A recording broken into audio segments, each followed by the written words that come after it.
Hey, what's going on, everybody? So today I'm coming at you from Smokey's Lightning with a little bit of an update on some of the things that I've been doing. You guys probably watched a video that I put out on Coyote Car Guy. My Orange Fury car with the Stage 2 ran pretty good. Custom tuning by James really made this car fly.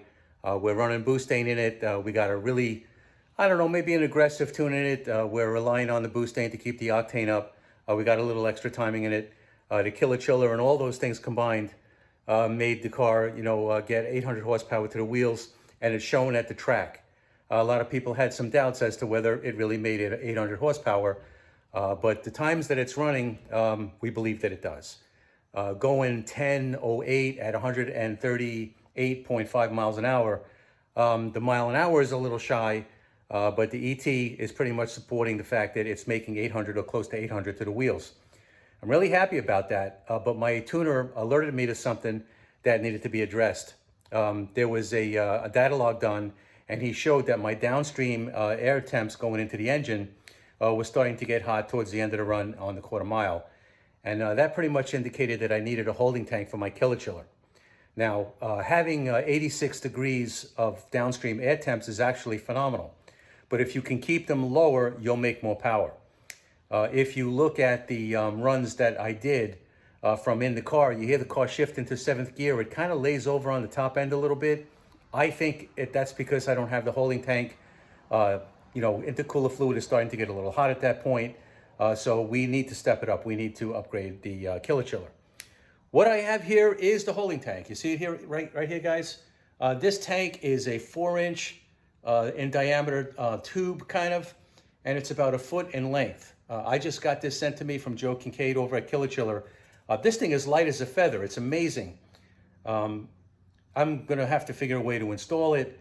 I'm told that it goes down to the lower radiator support, like right underneath at the base of the radiator is where you mount this thing. But I have to figure out how to mount it. There's no sure way to mount it. It's kind of up to me to figure out how to do that. This is one of the things that's going to go on the car. But I'm not going to put that on just yet. We're going to go to the track tomorrow night. I got another little trick up my sleeve. You see that tire down there? Okay, that's a tire that I borrowed from my friend Ivan. He's got an Orange Fury, a Mustang just like mine, run on the 85. He had the skinnies. But actually, they're not skinnies. I want to turn the camera on. I want to show you what those tires look like. Okay, so here's the tires that I borrowed from Ivan that we're going to throw in my car. We're going to go out to a Mockley tomorrow night and see if this makes a difference. Now, like I say, guys, they're not skinnies. If you look at them, they're pretty big. They're not quite as wide as the stock tire. You can see the stock tire right there. That tire measures just about, 10 inches in width, maybe 9.5 inches in width. And this one, I think, is probably about maybe 6.5 inches. And I weighed them. The stock wheel was 59 pounds, and this what I'm going to call a skinny, was 36 pounds. But there you can get a look, 215 60R17s. They're significantly smaller and quite a bit lighter than the stock wheels. So my guess is, with these tires on the front of the car, we'll have a little less rolling resistance. We'll have about 12.5 pounds per side less unsprung weight with these tires. And I just might get my car to run a little bit quicker with these wheels. So we're going to head out to a Mockley tomorrow with these tires, and we'll see. We'll see how the car runs. There's the stock one, just about 10 inches in width. And this one, I would say about maybe 6.5, maybe 7, something like that. Big difference. And I'll take you over here, and I'm going to show you a look at the holding tank. Now, you see the holding tank, it's a very thin aluminum, and it's got this coating on it, this black coating. I'm told that that's an insulation to help, keep the cold water isolated from the outside air temperature. Like I say, it's going to be mounted in front of the radiator support, so it's not subjected to underhood temperatures, which is good.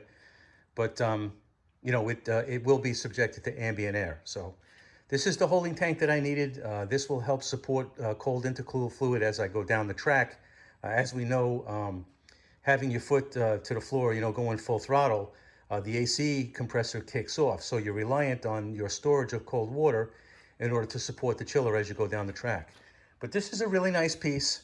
Killer Chiller, Joe Kincaid over Killer Chiller did a really good job with this, and we're going to get it in the car.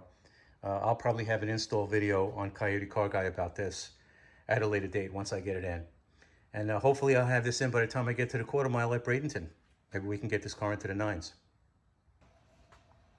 Okay, so I got a couple of things to do with the car. The idea is to get the car into the nines. You know, it's capable of doing that, running 1008 on the first night out. I think with a little tweaking and a couple of little things, that holy tank and those skinnies, and whatever weight reduction that I could do, you know, without going overboard, I could probably get the car into the nines if I can get it out on a nice day. It's starting to get a little warm here in Florida, so I really don't have a lot of time because if I don't get it done by the end of March, it gets real hot here and it's not likely that I'm going to do any better than I've already done. So we're going to go to Immokalee tomorrow night and see if we can improve on our last times down at Immokalee. Last time out, I think we ran a 6:54 and at 111 miles an hour. Actually, those times were quicker than the 8th mile times that I did at Bradenton.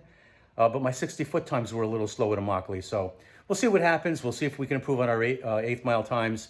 And maybe we'll carry it over to Bradenton and get that 999. I think it could happen. Let's see how that one goes.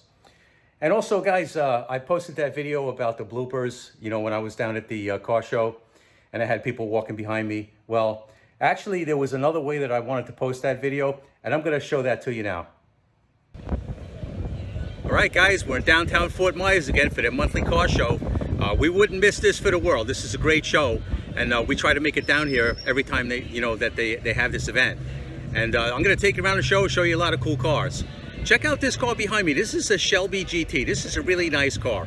Let me turn the camera around and show you this one. Of course, somebody has to walk behind me while I'm trying to do a vlog. It never fails. Oblivious. I see dead people walking around like regular people.